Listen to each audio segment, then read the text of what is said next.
Hi everyone, welcome to the first lesson on our channel. Today, we're going to take a look at the basic structure of a C++ program.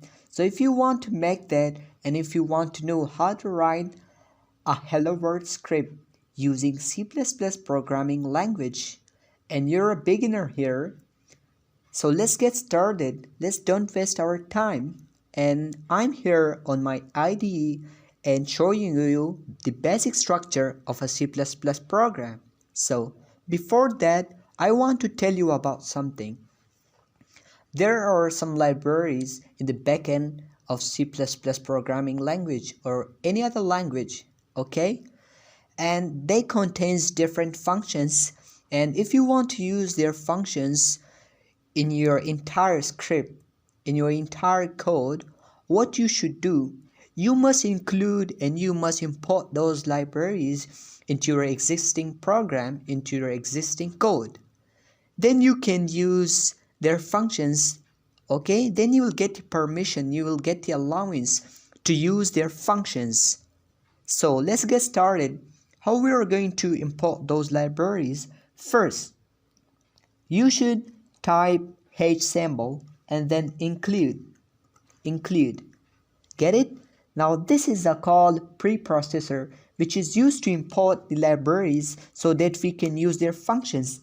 And then you're going to put lesser than sign, and then you should write the name of the library that you want to import, that is iostream.h, and then at the end of this line you should be putting greater than sign, and you're done. You've done it, man. You have done a great job. Today you have learned how to import libraries into your script.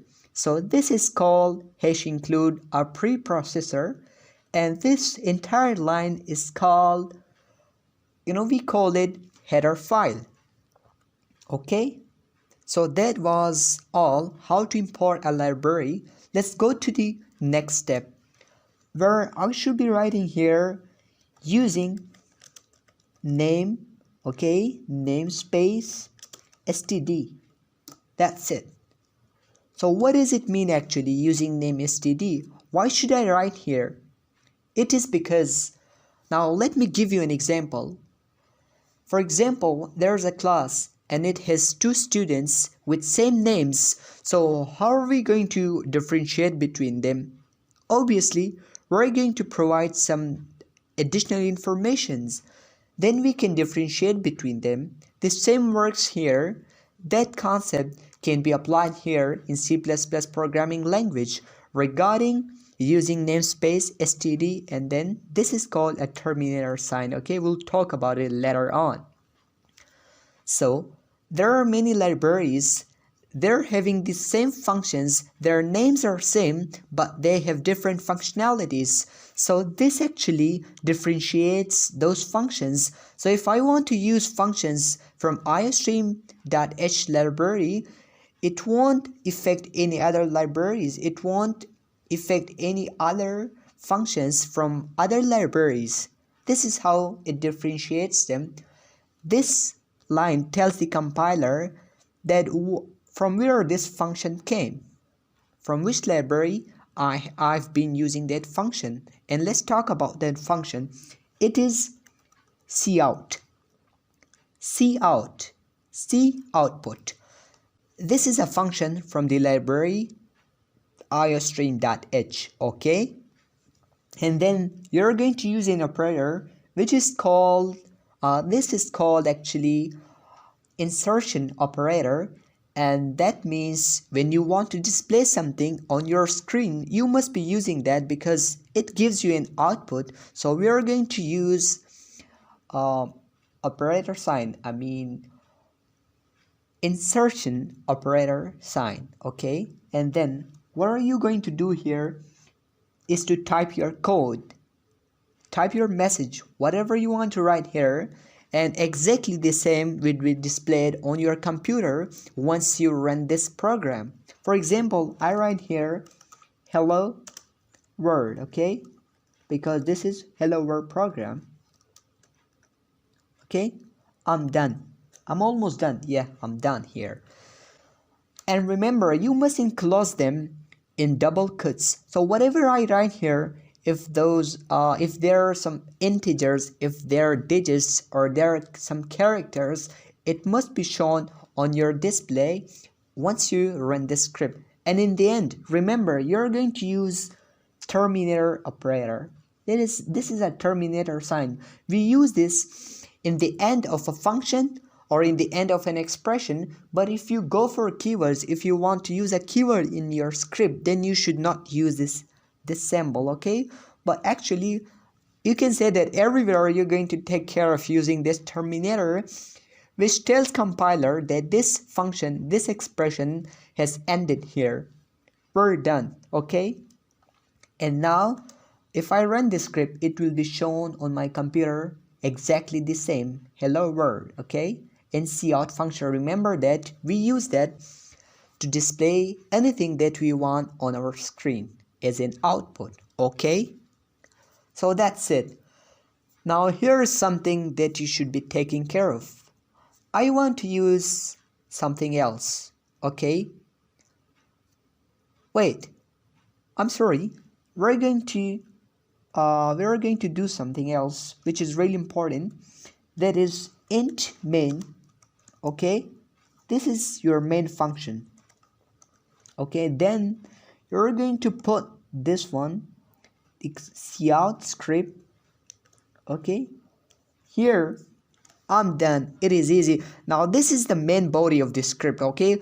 The compiler must find the main body in your script, and this is a main function, int main, and then whatever you write here between these curves, it will be shown and it will be executed. Actually, the entire script must be executed, but it is the main body, and compiler must find the main body of your script. It is called main function or body of your script, body of your program. And why should I type here int? Let me tell you. Here I want to type something, return, then 0, then terminator. Int actually means that int shows integer. So when this body ends, when this function ends, it will return an integer. And if the script is working fine, it must return 0.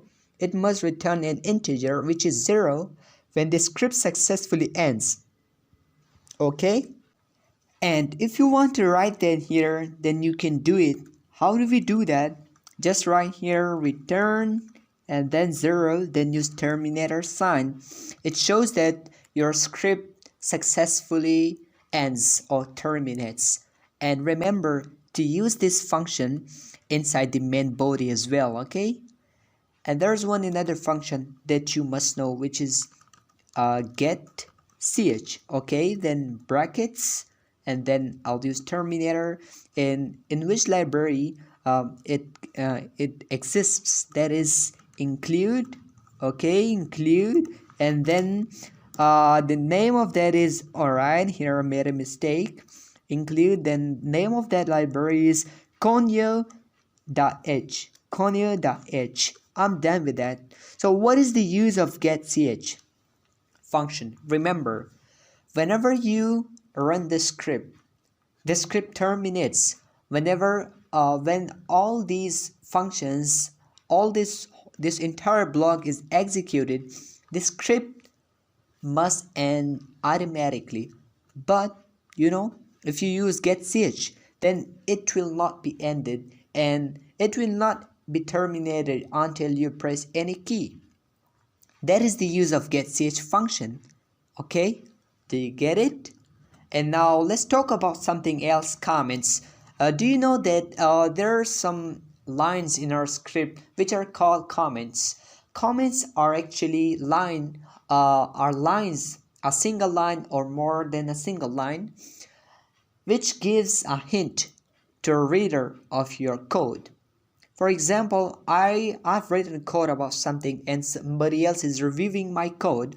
So if that person checks that comments, then he will understand the functionality and the arithmetic algorithm of that script. Okay, do you get it?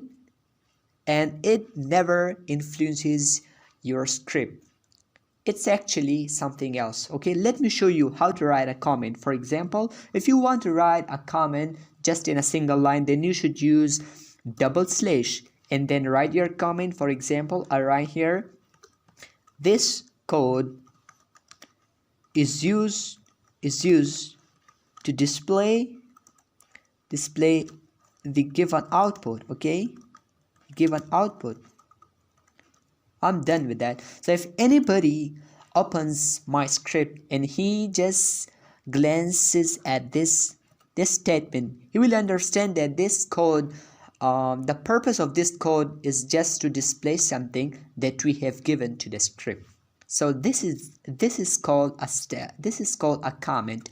And remember, if you want to make a comment, if you want to write a comment more than a single line, then remember how to do that. Just use single slash then star. Okay, let me erase that star, and in the end you're going to, for example, I've wrote here, it is our first code. Okay, and so you can see that it is a comment more than a single line. Then whatever what you're gonna put here is star and then single slash again. That is the use of comments, and these are really important when you're writing a script which is consisted on many lines, like thousands of lines. So that's why these comments are really important. Okay, so that was the end of our video. No, not the end of our video. Actually, we're going to run this program. Okay, here I made a mistake. There's no need to write h, because in the previously versions we used to write here .h, but now it's absolute. We don't need to write it here. Now let's run the script, and let me conclude this video. These are called header files. This is your main body. And actually these get, see, and return 0. This is the part of line. Actually it is called footer, and this is the main body. It is important to use main function, okay? Otherwise your script will not work. So let's run the script right here. Just click up right here, execute, and then click compile and run, and you will see it will appear in your screen. Okay, now it's executing. We're going to wait for a while. It's done. You can see that it already appeared on my screen. Hello world. You did it? You've seen that we had written here hello world, and it was appeared on our screen. So that is our first program, the basic structure of a C++ program. So I hope you guys enjoyed this lesson, and more lessons are just coming up, so stay tuned for that. And thanks for watching. I'll see you guys very soon.